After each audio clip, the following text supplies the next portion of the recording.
इस पे मजीद बात करने के लिए हमें ज्वाइन किया है cyber law expert Jain Qureshi साहब ने। जैन, गुड मॉर्निंग, आपका भी बेहद शुक्रिया वक्त के लिए। कभी बेनज़ीर इनकम सपोर्ट का मैसेज आ जाता है, कभी फला गेम शो का मैसेज आता है, कभी कुछ कह दिया जाता है, कभी कुछ कह दिया जाता है, और जो घर के बड़े होते हैं वो इस पर यकीन भी कर लेते हैं और वो फिर कहते हैं बच्चों से कि अच्छा ज़रा पता करें कि जो मैसेज है वो सही है या नहीं है। अगर ये मैसेज मौसूल हो सार्फिन को तो उन्हें पहला काम क्या करना चाहिए? देखिए, बहुत शुक्रिया आपका।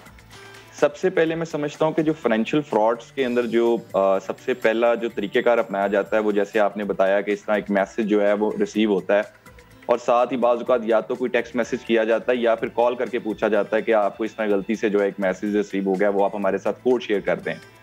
या बाज़ औक़ात ये होता है कि कॉल करके बताया जाता है कि गलती से पैसे आपके पास आ गए हैं, तो वो काइंडली अगर आप कोड शेयर कर देंगे तो आपके वो कोई ना कोई आपको इमरजेंसी बताई जाती है। बाज़ औक़ात ये बता दिया जाता है कि जी हम आपके ब्रांच के मैनेजर बात कर रहे हैं जहाँ पे आपका बैंक अकाउंट है। तो इस तरीके से इंफॉर्मेशन को हासिल करने की कोशिश की जाती है। तो लोग बाज़ औक़ात मैं समझता हूँ कि जब ये रिप्लाई करते हैं, ये कोड्स जो उनको रिसीव हुए होते हैं या मैसेज जो मिला होता है, जब उसका रिप्लाई कर देते हैं या बता देते हैं, इंफॉर्मेशन शेयर कर देते हैं, तो ये उनके साथ फ्रॉड कमिट हो जाता है। तो इसमें जो सबसे इम्पोर्टेंट बात है बताने की वो ये है कि आपको अगर ऐसी कोई भी कॉल आए, ऐसा कोई भी एसएमएस आए, तो वो इन्फॉर्मेशन मत शेयर करें।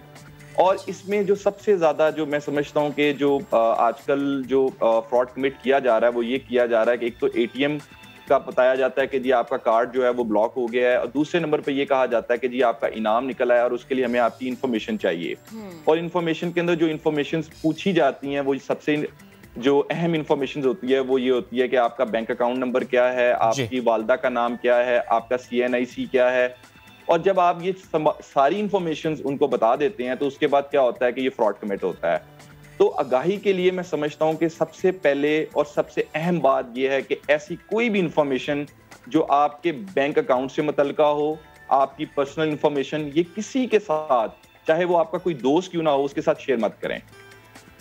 ठीक है सर, ये मामला तो है जिस पे आपने आगाही की बात भी की, लेकिन सर मुझे ये बताएंगे फॉर एग्जांपल ऐसा कोई मामला हो गया है, क्योंकि मामला तो ऐसे भी हैं, कोई कॉल करता है वो हिप्नोटाइज कर लेता है, वो सारी इन्फॉर्मेशन निकलवा लेता है, क्योंकि ऐसे मामला रिपोर्ट हुए हैं, बैंक अकाउंट की डिटेल्स निकलवा ली जाती हैं। सर मुझे ये बताएंगे ये मामला हो गया किसी सादा लो शहरी के साथ हो गया, क्या हमारा लॉ इतना क्लियर है कि जब हमने शिकायत की उसके बाद वो वाकई फिर सुनी गई और वो मामला हल हुआ या नहीं, वहाँ पर कुछ मसाइल हैं? देखिए, ये आपका बहुत अहम सवाल है। देखिए, इस हवाले से जो प्रोविजन लॉ के अंदर मौजूद है वो है इलेक्ट्रॉनिक फ्रॉड।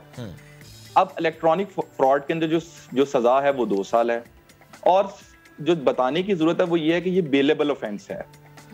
तो अब होता ये है कि अगर फर्ज किया कि आपने ऐसा कोई फाइनेंशियल फ्रॉड रिपोर्ट भी कर दिया, तो जो फ्रॉडस्टर्स होते हैं, जो इस तरह के साइबर क्रिमिनल्स होते हैं, वो रास्ता ये ऑप्ट करते हैं कि अगर वो किसी को ऐसा एसएमएस भेजते भी हैं तो जो सिम इस्तेमाल की जाती है वो अनऑथराइज्ड होती है, वो इलीगल होती है। इसी वजह से साइबर लॉज के अंदर एक प्रोविजन ये भी मौजूद है, लॉ के अंदर ये भी एक ऑफेंस जो है इसके बारे में बताया गया कि unauthorised issuance of SIM card is also a crime.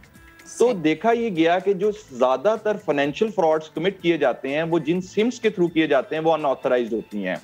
तो इसमें जो पहला मैं समझता हूँ कि मरहला होता है कि how to identify the cyber criminal, that becomes very difficult. क्यों?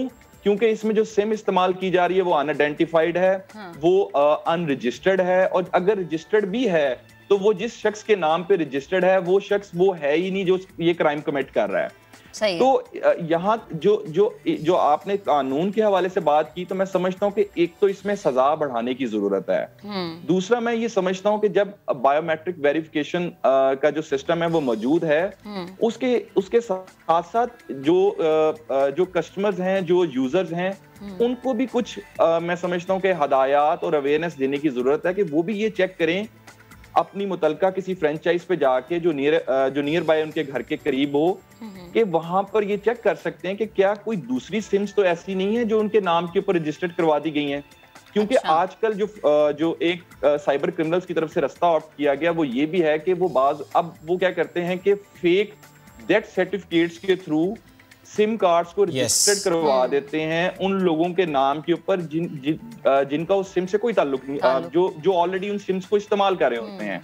अब जैसे एक सिम है वो किसी शख्स के नाम पे है, वो शख्स जिंदा है, लेकिन क्या किया जाता है कि जो साइबर क्रिमिनल होता है वो जाता है, वो एक फेक डेथ सर्टिफिकेट तैयार करता है और उस शख्स के नाम पे वही सिम जो है उसका फेक डेथ सर्टिफिकेट फ्रेंचाइज में शो करके और उसका फैमिली मेंबर अपने आप को शो करके वो सिम हासिल कर लेता है। अच्छा ज़ैन, फिर और ये केसेस तो हमने देखे भी। लास्ट में कमेंट आपसे चाहूंगी कि अक्सर ऐसा होता है कि व्हाट्सएप ही आपका मोबाइल हैक हो जाता है और फिर आपके उस तरह से ट्रांजैक्शन भी होती है, ये भी मामला देखने में। अगर ऐसा कभी हो जाए तो क्या आपके मोबाइल पे कोई मैसेज या कुछ ऐसी चीज जिससे आपको पता चले कि आपका मोबाइल हैक हो गया या आपका व्हाट्सएप हैक हो गया है, कि वो जो सारिफ है, जो शहरी है, उसको पता चल सके कि अच्छा उसके साथ ये मामला हो गया है? जी देखिए, व्हाट्सएप हैक करने का जो तरीकेकार आजकल जो डिफरेंट हैकर्स की तरफ से अपनाया जा रहा है वो ये है कि एक कोड आपको रिसीव होता है। पहले तो हम जरा देख लें कि व्हाट्सएप की वर्किंग क्या है। कि जब भी आप व्हाट्सएप इंस्टॉल करते हैं तो उसके बाद फौरी तौर पर आपको जब आप अपना नंबर उसमें इंसर्ट करते हैं तो आपको एक टेक्स्ट मैसेज रिसीव होता है जिसके ऊपर एक कोड जो है वो आपको मिलता है। उससे ये वेरिफिकेशन होती है कि ये जो नंबर है ये आपके नाम के ऊपर रजिस्टर्ड है, ये आप ही हैं जो इसको इस्तेमाल करने लगे हैं। अब होता क्या है कि ये अगर जब ये कोई कोड, जैसे आपने बताया कि जब लोगों को रिसीव होता है तो उनको एक कॉल उनका कभी कभार कोई दोस्त कर देता है या फिर कोई अनोनिमस नंबर से कॉल्स आ जाती हैं ये पूछने के लिए कि गलती से कोड आपको रिसीव हो गया, वो आप हमारे साथ शेयर कर दें। तो होता क्या है कि जब वो कोड शेयर करते हैं जो उनको रिसीव हुआ होता है टेक्स्ट मैसेज के अंदर, तो उसके बाद क्या होता है कि उनके साथ उनका जो व्हाट्सएप होता है वो हैक हो जाता है। इसमें करने की जरूरत ये है, जो आपका सवाल था वो बड़ा अहम सवाल है, कि तमाम एप्लीकेशंस, तमाम social media sites 2 step verification की सिक्योरिटी फीचर्स के साथ बनाई गई हैं और ये व्हाट्सएप के अंदर भी ये 2 स्टेप वेरिफिकेशन का जो सिक्योरिटी फीचर है ये मौजूद है। इसको अनेबल करने की जरूरत है। जब आप 2 स्टेप वेरिफिकेशन अनेबल करेंगे तो आप उसके अंदर एक पिन जो है वो इंसर्ट करेंगे और उस पिन को इंसर्ट करने के बाद बहुत मुश्किल हो जाएगा हैकर्स के लिए इस किस्म का बिल्कुल ठीक है। तो हम सबको 2 स्टेप वेरिफिकेशन की तरफ जाना चाहिए। लेकिन सर बस ये बता दें, क्या पाकिस्तान में केसेस ज्यादा रिपोर्ट हो रहे हैं कि व्हाट्सएप हैक और पूरा का पूरा फोन हैक हो रहा है?